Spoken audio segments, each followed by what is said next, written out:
Okay, this is the second in a series that we're doing with Human Anatomy Atlas 2 Visible Body. I'm just kind of narrating some of this stuff. And we're trying to provide you better looks in a 3D way um, at anatomy structures, particularly the major bones. That's the focus of what we're trying to do right now. And so I want to zoom in here a little bit, and I want to move down. We had talked about the skull. And now I want to try to show you some individual bones and bring them out a little bit. The first one I'm going to try to get is the humerus, the upper arm bone. Obviously there's one on either side. And then the clavicle, one of the most frequently fractured bones in the body. Again, there's one on either side there. Can't seem to, there we go. So a clavicle on either side. They join to the sternum and move over to the shoulder area. And I want to point out, I left the lungs in there so you could see a little bit better. And I want to point out one of the dangers of a clavicle fracture would be that you may have a puncture to your lung because the apex of the lung, the top of the lung, sits right up next to that clavicle. Other bones while we're in here, the manubrium, which is a bone between the sternum and the clavicles. And the manubrium and the sternum, when you're feeling externally, they almost seem like they're continuous. But there's an angle right there at the joint between the sternum and the manubrium, the angle of Louis. And you can feel that in most cases. And that's a landmark that we use when we're learning to place EKG electrodes. Landmark that paramedics use when they're learning to do a needle decompression of the chest, and they will use that angle in order to find that second rib. Second rib is a landmark.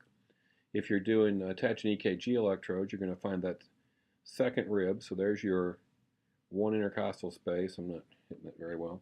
And you'll work your way down, and you'll end up placing an electrode pretty much in that area.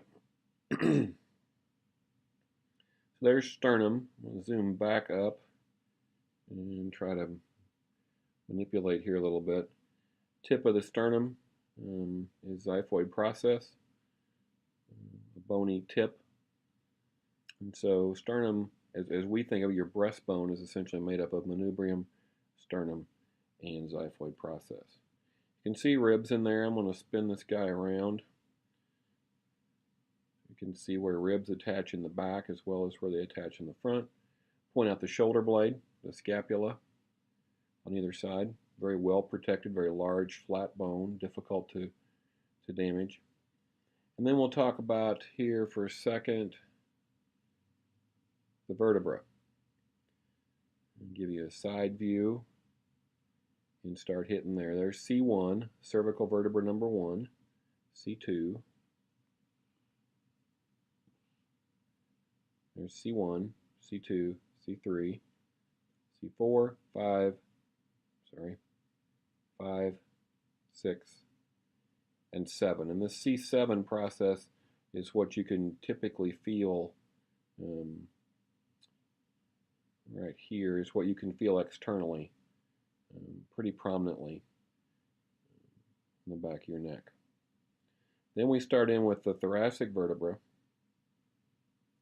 T1, T2, and so on. I'm going to move us down, spin us around.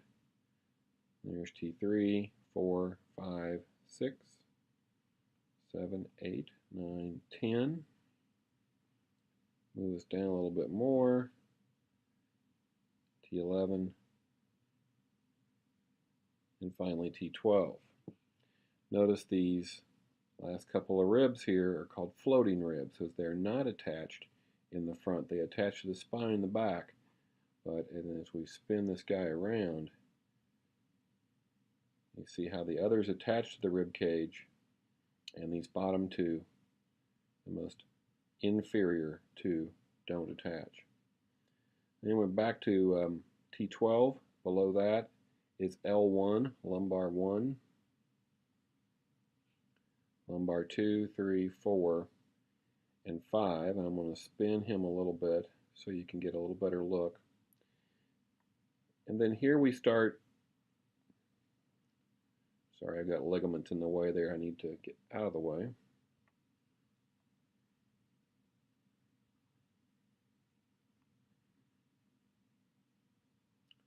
And there's the sacral spine, and it lists them as S1 through S5. There are 5 sacral vertebrae, and they are fused together. So it's difficult for you to palpate or identify, feel individual bones. And then the same thing occurs here with the coccygeal spine. There's 4 there. 33 vertebrae total, 7 cervical, 12 thoracic, 5 lumbar, 5 sacral, and 4 coccygeal. 7, 12, 5, 5, and 4. And so that would be very reasonable stuff for people at the EMR and EMT level, very basic skeletal anatomy for everybody to understand. While we're on the upper extremities, I'm going to spin around here, and then I'm going to zoom back in, and we'll finish with radius, ulna, and the olecranon is the elbow. And then in your hands, you have carpals. Again, I got a metacarpals, and then the most distal piece here, the distal part of your fingers, are known as phalanges. You have phalanges in your fingers as well as in your toes. There's metacarpals, and carpals are down in there. Hard to see unless I take the time to take out all those ligaments for you. You can see the wrist is very complicated, extremely complicated mechanics, and we don't ask that you be able to identify anything more than carpals, metacarpals, phalanges. There's ulna, there's radius, humerus above that, clavicle, scapula in the back. Cervical vertebra, there's 7. Thoracic vertebra, there are 12. Lumbar vertebra, there are 5. Sacral vertebra, there are 5. And coccygeal vertebra, there are 4. 7, 12, 5, 5, and 4 for 33.